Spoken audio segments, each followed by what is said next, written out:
जहाँ संस्कृति शांति शिक्षा साथ साथ रहती, साक्षात सरस्वती का आलय है। नव सूर्योदय नव चंद्रोदय नव तकनीक में, वही तो प्रेरणा विद्यालय है। परंपरा को लेकर साथ आधुनिकता से मिला रहा लय है, और शिक्षकों के प्रयास से छात्र सर्वत्र पार है, स्वर्णिम विजय है। ऐसे आधुनिक गुरुकुल विद्यालय का शिक्षक होना गर्व की बात है। वास्तव में विद्यालय न थकने का, न रुकने का और न ही झुकने का नाम है।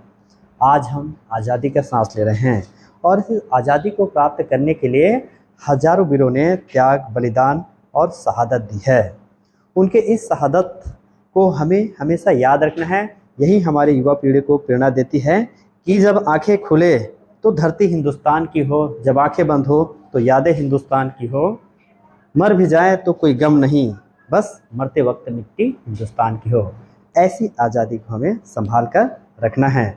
हम यह शपथ लें कि आज़ादी की कभी शाम नहीं होने देंगे, शहीदों की कुर्बानी बदनाम नहीं होने देंगे। जब तक बची हो एक बूंद लहू की, भारत माँ के आंचल को नीलाम नहीं होने देंगे, भारत माँ के आंचल को नीलाम नहीं होने देंगे। कहते हैं आज़ादी महसूस करने की चीज़ है, पर यह सबके लिए समान हो यह जरूरी नहीं। पर इतना तो होने चाहिए कि सबको समान अधिकार मिलने चाहिए, अभिव्यक्ति की, रोजगार की, शिक्षा की, और ये कह सकते हैं न्याय की। पर यह कैसी आज़ादी? भले ही हम शारीरिक रूप से तो आज़ाद हैं, पर मन अभी भी हमारा गुलाम है। यदि हम फिजूल के पाबंदी के बिना जी रहे हैं तो आज़ाद हैं हम। यदि हम लोगों को उनकी सूरत से नहीं सीरत से जानते हैं, मानते हैं, तो आज़ाद हैं हम। अपने अधिकार तो पता है, लेकिन अपने कर्तव्य पथ का यदि भान है, उस पर अभिमान है, तो आज़ाद हैं हम। अपने लिए ही नहीं, दूसरों के हक के लिए अन्याय के खिलाफ बोलने की जरूरत रखते हैं, तो आज़ाद हैं हम। शोषण के विरुद्ध, अत्याचार के विरुद्ध, भेदभाव के विरुद्ध और भ्रष्टाचार के विरुद्ध बोलने की हिम्मत रखते हैं, तो आज़ाद हैं हम। आज़ादी तो सोच में होनी चाहिए, दूसरों के मान अभिमान में होना चाहिए, दूसरों के सम्मान में होना चाहिए, और देश के आन बान और शान में होना चाहिए। आज परिस्थितियां ज़्यादा बदली नहीं हैं। भले ही हम अंग्रेजों के 200 साल की गुलामी से आज़ाद हो चुके हैं, पर उनकी अंग्रेजियत कहीं न कहीं आज भी कायम है, छोटे छोटे मुद्दों के रूप में।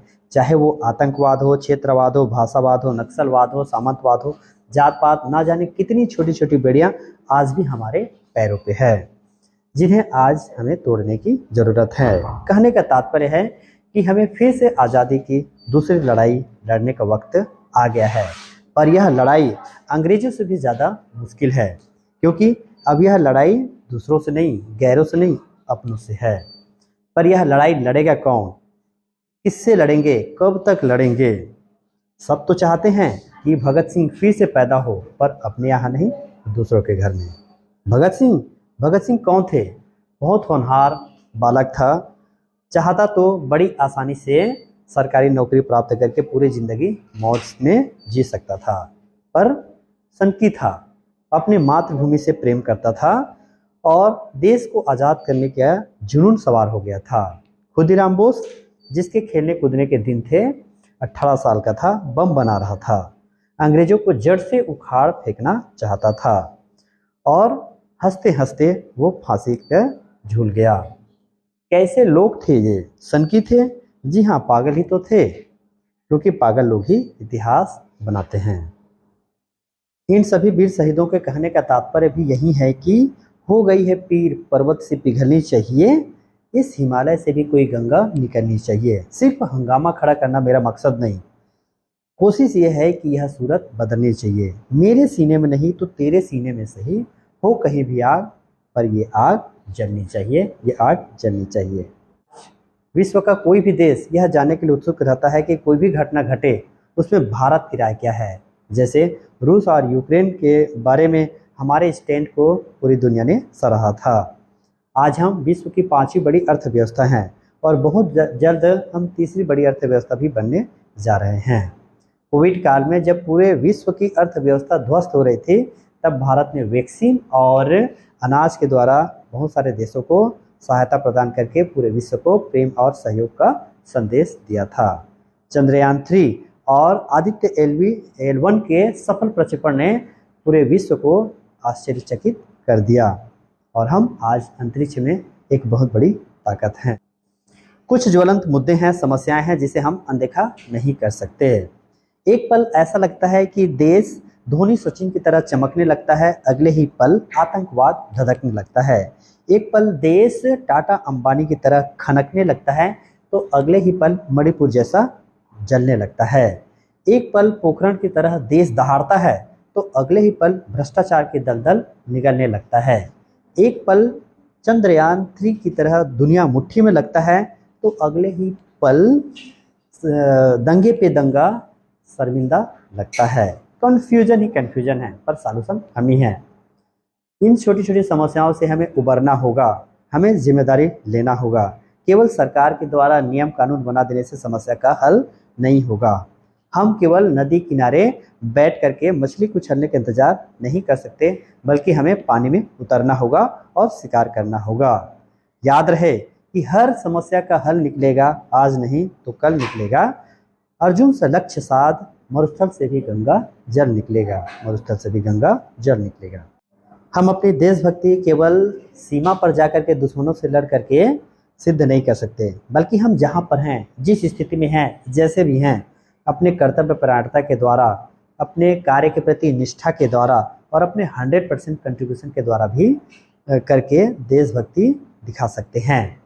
मैं यहाँ पर आपको 15 नियम बता रहा हूँ। यदि हम इसका 80%, 70% भी पूरी तरह से पालन करते हैं तो यह भी एक प्रकार की हमारी देशभक्ति ही है। पहला नियम यह है कि हमारे देश की खूबसूरती यहाँ का प्राकृतिक सौंदर्य है, अतः कचरा इधर उधर ना फेंकें। चिप्स कुरकुरे के जो रैपर्स होते हैं उसको हम डस्टबिन में डालें। दूसरा नियम यही है कि उतना ही ले थाली में कि व्यर्थ न जाए नाली में। गुटखा, पाउच और पान आफत में जान। तीसरा नियम यह है कि नल और पंखे यदि ज़रूरत में ना हो तो उसे बंद कर दें। चौथा, 3R को फॉलो करें, right time, right place and right turnout. मतलब सही जगह पर, सही समय पर, उसके अनुरूप हमारा टर्नआउट होना चाहिए। पांचवा नियम यह है कि दीवारों पर, बाथरूम पर कुछ ना लिखें, यह हमारे मानसिक दिवालेपन को दिखाता है। छठवां, साल में एक पौधा जरूर लगाएं और उसका देखभाल करें। सातवां, विद्यार्थी पंच लक्षणम का पालन करें, काकचेष्ट वको ध्यानम स्वानिद्र तथैव च अल्पहारी गृह त्यागी विद्यार्थी पंच लक्षणम। आठवां, अपने गुरुओं का सम्मान करें, माता पिता के आज्ञा का पालन करें। नौवां, जियो और जीने दो, दूसरे जीवों को भी जीने का उतना ही अधिकार है जितना हमें। 10वां, बड़ों का आदर करें, छोटों का सम्मान करें और गाली गलौज बिल्कुल भी ना करें। 11वां नियम है अन्याय का विरोध करें, भेदभाव से दूर रहें और रिश्वत का लेन देन कभी ना करें। सरकारी संपत्ति को नष्ट होने से बचाएं, अपने कार्यस्थल पर श्रद्धा रखें और अपनी ड्यूटी ईमानदारी से करें। 13वां रूल है ट्रैफिक नियमों का पालन करें। यातायात के जो नियम है उसको पूरी तरह से पालन करके हम अपनी नहीं बल्कि दूसरों की जिंदगी भी बचा सकते हैं। 14वां नियम है नारियों का सम्मान करें, संस्कारित बने, यत्र नार्यस्तु पूज्यन्ते तत्र रमन्ते देवता। और आखिरी नियम 15वां नियम है जिम्मेदारी लें, बेहतर करने का प्रयास करें, एक उदाहरण प्रस्तुत करें। हमें छोटी मोटी समस्याओं से, उलझनों से और समस्याओं से ऊपर उठना होगा, क्योंकि जीवन को उत्कर्ष दुर्भावना में नहीं सद्भावना में है। जीवन को उत्कर्ष उत्तेजना में नहीं बल्कि संवेदना में है। जीवन को उत्कर्ष कटुता में नहीं, शत्रुता में नहीं, बल्कि आस्था, प्रेम, विश्वास और संप्रभुता में है। हम देश के प्रति अपनी भक्ति, अपने कार्य के प्रति ईमानदारी रख करके, जागरूक होकर के और सबको साथ में लेकर के कर सकते हैं। मैं तो बस इतना ही कहना चाहूँगा कि अपनी बातों में असर पैदा कर तो समंदर से जिगर पैदा कर। एक तरफा ना बात बनेगी कभी, जो इधर है वो उधर पैदा कर। मत भरोसे पे रह तू सूरज पे कभी, तू एक नई शहर पैदा कर। अगर लुत्फ लेना चाहते हो जिंदगी का, एक छोटे से बच्चे सी नज़र पैदा कर, एक छोटी सी बच्चे की नज़र पैदा कर। Thank you.